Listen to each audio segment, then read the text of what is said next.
I will iron this properly. I will give this a press. I will also iron out the pocket bag. I will iron it on the wrong side and I will iron it on the right side, and I will be applying the same process on the second piece, after which I will be back to show you the next step.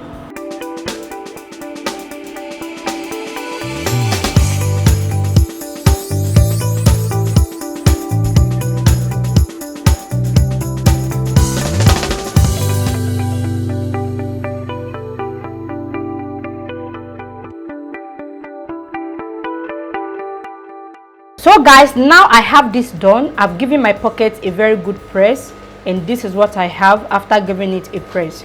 You can see I've pinned this together. This is the pocket opening. You can see how neat and sharp it looks, and also the wrong side of the pocket bag, I've ironed out the center. You can see what I have. So the next step is to apply a top stitch on the pocket opening. So I'll be stitching on the edges of the pocket opening from the top downward to the lower part of the pocket opening point. Okay, so when you are doing this, you must have a very straight line and you must have a neat seam. This is because this seam will be showing on the outside of the fabric. Okay, so you must make sure you have a very neat seam, and you can also make use of a decorative stitches if you have the function on your sewing machine. So for this, I will measure 1/4 of an inch, that's 0.25, and I will mark it out on a straight line.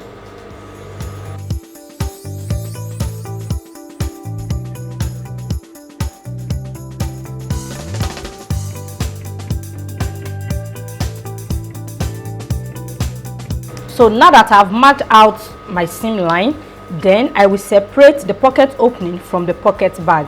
Do not stitch the two together. If you stitch the two together, the pocket opening will be closed. So you have to separate the pocket opening from the pocket bag, like so. So I'm picking only the pocket opening and I will stitch on a straight line.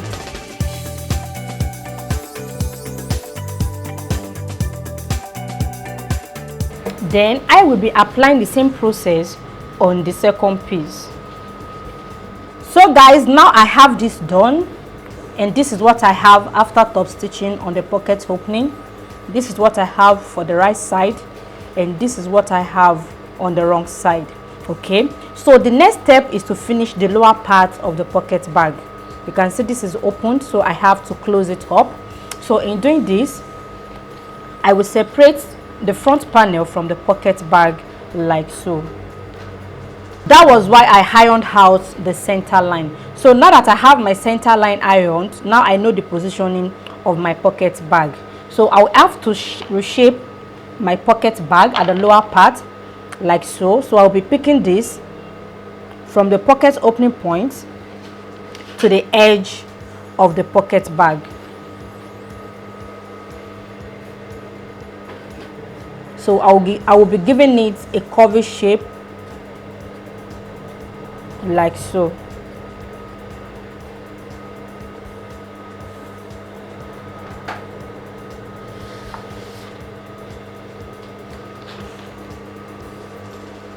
Can you see what I have?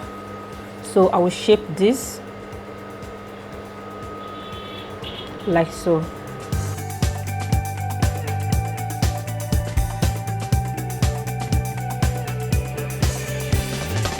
So now I have the lower part of my pocket bag shaped. So now it's time to close the edges. So in closing the edges, I will open it up like so, and I will position it wrong side facing the wrong side. I have to position it like so because the right side of the fabric is what will be showing inside the pocket. So after stitching, I will turn it back to the right side. So I'm not stitching right side facing the right side this time around.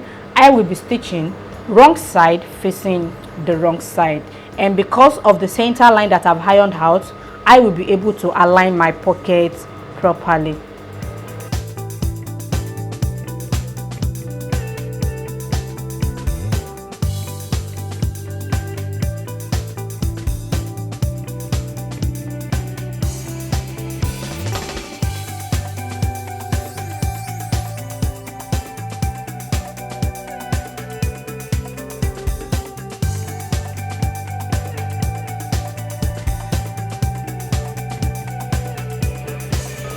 So now that I've pinned the edges together, then I will be stitching with 1/2 inch seam allowance. So I will stitch following the shape I have on the pocket bag.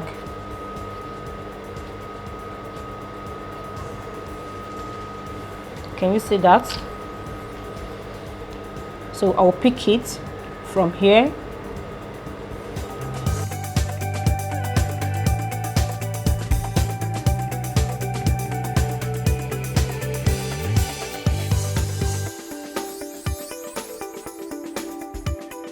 So now that I have this done, then I will be repeating the same process on the second panel. Now that I've stitched the lower part of the pocket bag, then I will turn the inside out.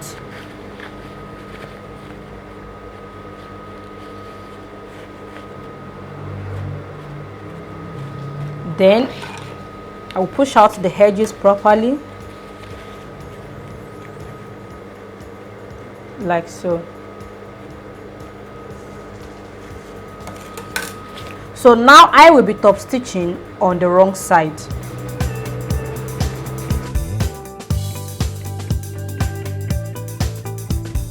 Okay, so now I will be top stitching on the wrong side of the pocket bag. So the top stitching is to secure the seam from being ripped off so that the pocket will not end up having holes.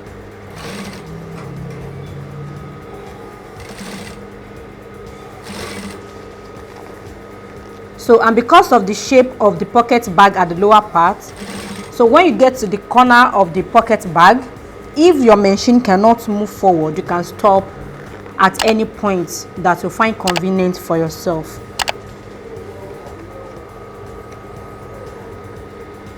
But make sure you do this as much as you can.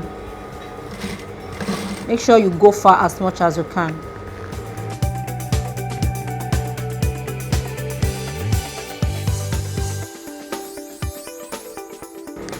So now I cannot go more than this, so I will stop here and lock my stitches.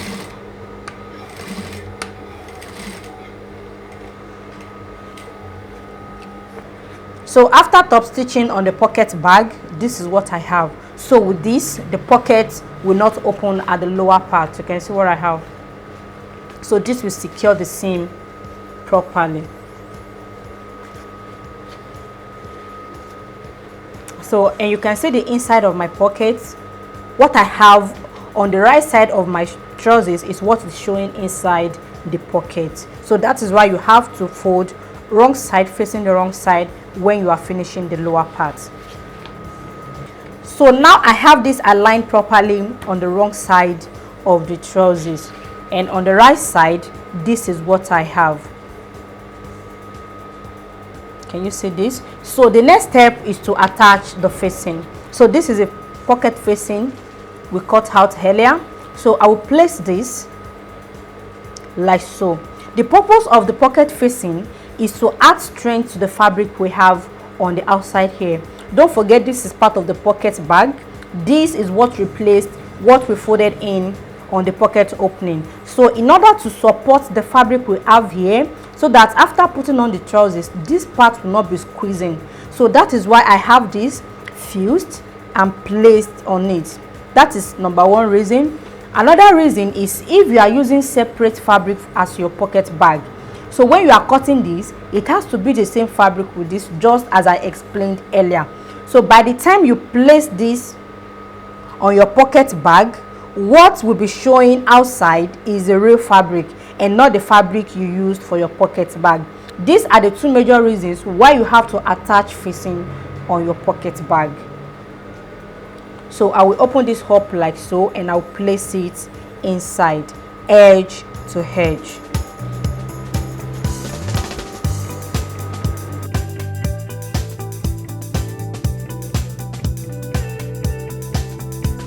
So I will make sure the lower part of the facing does not exceed this point. That is the lower part of the pocket bag. This is the lower part of the pocket bag. So this must not go beyond this point. So if you have it longer, you can definitely adjust this, then trim off the excess at the upper part. So don't forget, it is better you have more than less. So when you are cutting this, make sure you cut it as wide as you can so that you will not have a shortage. If this is not wide or long enough, you will have to cut another one. So you can see what I have. So when I was taking the measurements, I've added the extra inches to the measurement. So with this, I will not have a shortage. You can see what I have inside. So another thing is, if you don't have an overlocking machine, you cannot overlock the edges like so. So you can just add extra quarter of an inch or half of an inch, which will be folded inward. So when you place your facing like this, so you just fold the edges. You will fold the edges all around this side, the lower part, but you don't need to fold the part that falls at the edges because this is going together with the seam allowance. So what you need to fold is this side and the lower part. Fold it, then you stitch like so. So but because I've locked the edges, I don't need to do that. So now I will be stitching from the upper part downward, and I will stitch this side as well, then I will take it up again.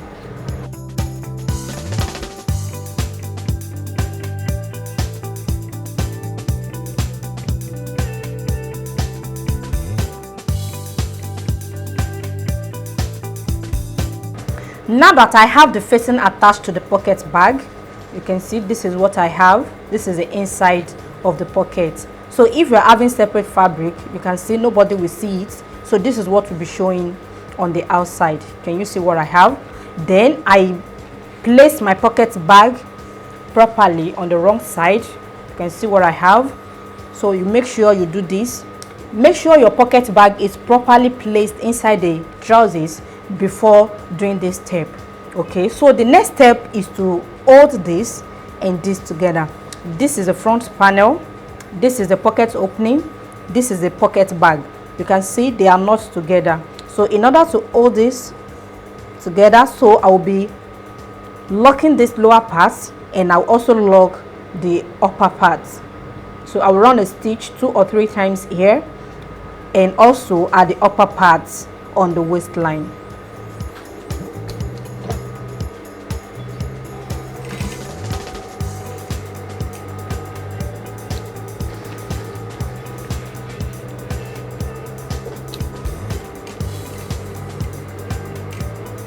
So I'm locking the upper part as well. So this will make the pocket bag more relaxed inside the trousers.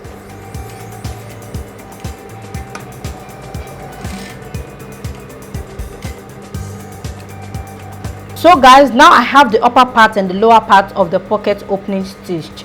Okay, so the next step is to stitch on the waist area as well in order to hold this properly more. So I'll hold it like so, and I will stitch very close to the edges of the waistline. So make sure you did not use up to half of an inch when you are stitching, because half of an inch is what we have as a seam allowance.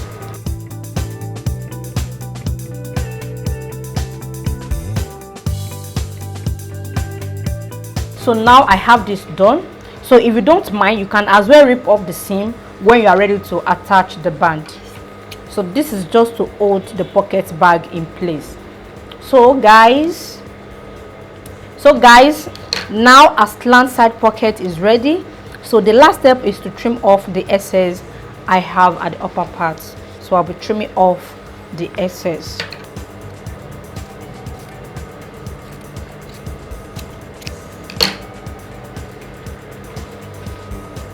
So this is the waistline.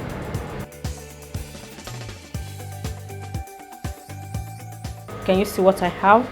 It is looking neat and beautiful, and you can see what I have on the wrong side. Can you see? And this is the center of the pocket bag. So now I will be repeating the same process on the second piece. So guys, now I have the second piece done as well. Here is the pocket. You can see how neat it looks.